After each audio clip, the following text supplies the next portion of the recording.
Elena Rybakina broken early on. Can Qinwen finally win her first set off of Elena Rybakina and possibly win the match? This coverage is brought to you via the Doctrine of Fair Use, the Fair Dealing, and the Digital Millennium Act. Elena Rybakina has not played much tennis. We understand that. But when we factor in the fast courts, that's right, every player has said these courts are moving very fast, except Jessica Pegula, and the elevation.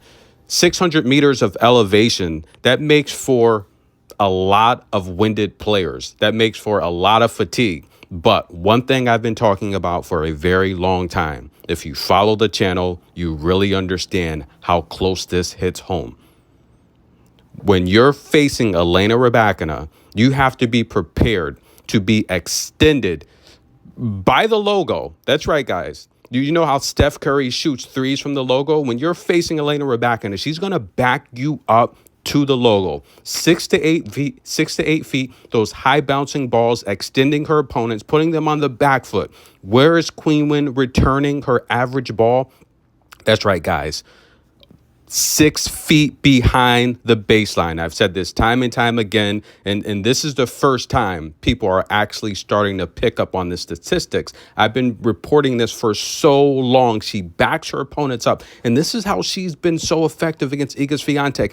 99% of players on the tour are not a threat this deep behind the baseline. You're on the defensive, you're on the back foot. You're probably going to have to go to a lot of topspin. If you try to return flat, deep balls, you're probably going to make a mistake, but it all plays into the hands of Elena Rybakina. And sure enough, as Qinwen jumps out early, there it goes, the signature wristband sweat wipe as Elena Rybakina finds herself back in this match. She breaks Qinwen.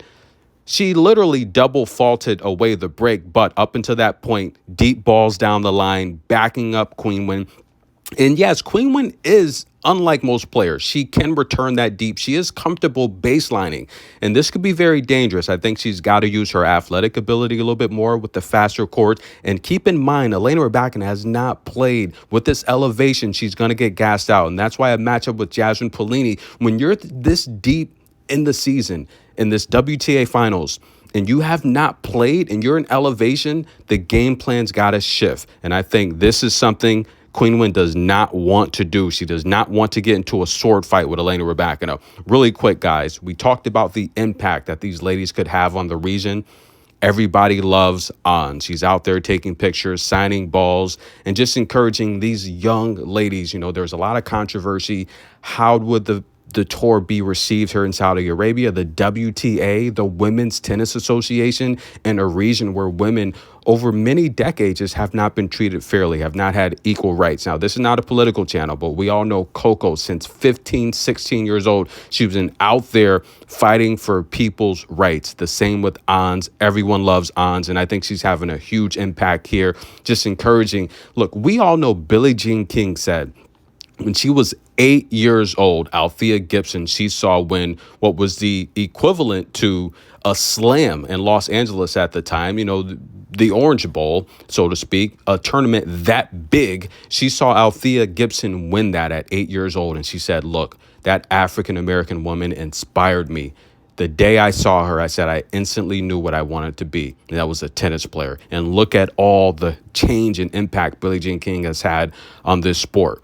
The same with Ons, the same with Coco, and even Iga Swiatek. She stood up and she stood up and made uncomfortable comments. And a lot of athletes these days don't do that. So congratulations to Ons. All of these ladies are having an impact on this region, whether you believe it or not. Tennis in a minute. Like the video. Back to the match. I'll keep you covered. We're on serve. But again, can Qinwen finally get the win over Elena Rybakina? Stay tuned.